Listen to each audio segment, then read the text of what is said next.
Guys, we'll be reading our last chapter of The Giver today, chapter 23. Um, if you remember from my Google Classroom post, we are going to have a Google Meet on Monday. Try your best to be there. Make sure you're there because we're going to be talking about the ending of the book, which is somewhat controversial. And we're also going to be talking about some of the different activities that are going to be going along with the end of the story. So if you don't come to the Google Hangout, you might be kind of like in the dark or lost a little bit as far as the assignments go or what I'm looking for and things like that. But here we go, chapter 23, and I wanted to make sure that you guys tell me what you think about the ending here, because so far, in my opinion, and a lot of people's opinion, this book's been awesome. But let's see. Jonas felt more and more certain that the destination lay ahead of him, very near now in the night that was approaching. None of his senses confirmed it. He saw nothing ahead except the endless ribbon of road unfolding in twisting narrow curves. He he heard no sound ahead. Yet he felt it. He felt that elsewhere was not far away. But he had a little hope left, that he would be able to reach it. His hope diminished further when the sharp cold air began to blur and thicken with whirling white. Gabriel, wrapped in his inadequate blanket, was hunched shivering and silent in his little seat. Jonas stopped the bike wearily, lifted the child down, and realized with heartbreak how cold and weak Gabe had become. Standing in the freezing mound that was thickening around his numb feet, Jonas opened his own tunic, held Gabriel to his bare chest, and tied the torn and dirty blanket around them both. Gabriel moved feebly against him and whimpered briefly into silence that surrounded him. Dimly, from a nearly forgotten perception as blurred as the substance itself, Jonas recalled what the whiteness was. "It's called snow, Gabe," Jonas whispered. "Snowflakes. They fall down from the sky, and they're very beautiful." There was no response from the child who had once been so curious and alert. Jonas looked down through the dusk at the little head against his chest. Gabriel's curly hair was matted and filthy, and there were tear stains outlined in dirt on his pale cheeks. His eyes were closed. As Jonas watched, a snowflake drifted down and was caught briefly for a moment's sparkle in the tiny fluttering eyelashes. Wearily, he remounted the bicycle. A steep hill loomed ahead. In the best of conditions, the hill would have been a difficult, demanding ride, but now the rapidly deepening snow obscured the narrow road and made the ride impossible. His front wheel moved forward imperceptibly as he pushed on the pedals with his numb, exhausted legs, but the bicycle stopped. It would not move. He got off and he let it drop sideways into the snow. For a moment, he thought about how easy it would be to drop beside himself, to let himself and Gabriel slide into the softness of the snow, the darkness of night, the warm comfort of sleep. But he had come this far. He must try to go on. The memories had fallen behind him now, escaping from his protection to the return to all the people of the community. Were there any left at all? Could he hold on to the last bit of warmth? Did he still have the strength to give? Could Gabriel still receive? He pressed his hands into Gabriel's back and tried to remember sunshine. For a moment, it seemed that nothing came to him, that his power was completely gone. Then it flickered, suddenly, and he felt tiny tongues of heat begin to creep across and into his frozen feet and legs. He felt his face begin to glow, and the tense, cold skin of his arms and hands relax. For a fleeting second, he felt that he wanted to keep it for himself, to let himself bathe in sunlight, unburdened by anything or anyone else. But the moment passed and was followed by an urge, a need, a passionate yearning to share the warmth with the one person left for him to love. Aching from the effort, he forced the memory of warmth into the thin, shivering body in his arms. Gabriel stirred for a moment. They both were bathed in warmth and renewed energy as they stood hugging each other in the blinding snow. Jonas began to walk up the hill. The memory was agonizingly brief. He had trudged no more than a few yards through the night when it was gone and they were cold again.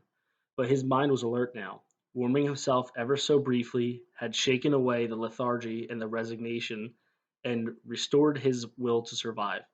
He began to walk faster on feet that he could no longer feel, but the hill was treacherously steep. He was impeded by the snow and his own lack of strength. He didn't make it very far before he stumbled and fell forward. On his knees, unable to rise, Jonas tried a second time. His consciousness grasped at a wisp of another memory, and he tried desperately to hold it there, to enlarge it, and to pass it into Gabriel. His spirits and strength lifted with the momentary warmth, and he stood again. Again, Gabriel stirred against him as he began to climb. But the memory faded, leaving him colder than before. If only he had time to receive more warmth from the giver before he escaped. Maybe there would be more left for him now. But there was no purpose in if onlys. His entire concentration now had to be on moving his feet, warming Gabriel and himself, and going forward. He climbed, stopped, and warmed them both briefly again, with a tiny scrap of memory that seemed certainly to be all he had left. At the top of the hill seemed so far away, and he did not know what lay beyond, but there was nothing left to do but continue. He trudged upward. As he approached the summit of the hill, at last, something began to happen. He was not warmer. If anything, he felt more numb and more cold. He was not less exhausted; on the contrary, his steps were leaden, and he could barely move his freezing, tired legs. But he began, suddenly, to feel happy. He began to recall happy times. He remembered his parents and his sister. He remembered his friends, Asher and Fiona. He remembered the giver. Memories of joy flooded through him suddenly. He reached the place where the hill crested, and he could feel the ground under his snow-covered feet become level. It would not be uphill anymore. "We're almost there, Gabriel," he whispered, feeling quite certain without knowing why. "I remember this place, Gabe." And it was true, but it was not a grasping of a thin and burdensome recollection. This was different. This was something that he could keep. It was a memory of his own. He hugged Gabriel and rubbed him briskly, warming him to keep him alive. The wind was bitterly cold. The snow swirled, blurring his vision, but somewhere ahead, through the blinding storm, he knew where was warmth and light. Using his final strength and special knowledge that was deep inside him, Jonas found the sled that was waiting for him at the top of the hill. Numbly, his hands fumbled for the rope. He settled himself on the sled and hugged Gabe close. The hill was steep, but the snow was powdery and soft, and he knew that this time there would be no ice, no fall, no pain. Inside his freezing body, his heart surged with hope. They started down. Jonas felt himself losing consciousness, and with his whole being willed himself to stay upright atop the sled, clutching Gabriel, keeping him safe. The runners sliced through the snow, and the wind whipped at his face as they sped in a straight line through an incision that seemed to lead to the final destination, the place where he had always felt was waiting, the elsewhere that had their future and their past. He forced his eyes open as they went downward, downward, sliding and all. At once he could see the lights and recognized them now. He knew they were shining through the windows of a room, that they were red, blue, and yellow lights that twinkled from trees in places where families created and kept memories, where they celebrated love. Downward, downward, faster and faster. Suddenly he was aware with certainty and joy that below, ahead, they were waiting for him, and that they were, too, for the baby. For the first time, he heard something that he knew to be music. He heard people singing.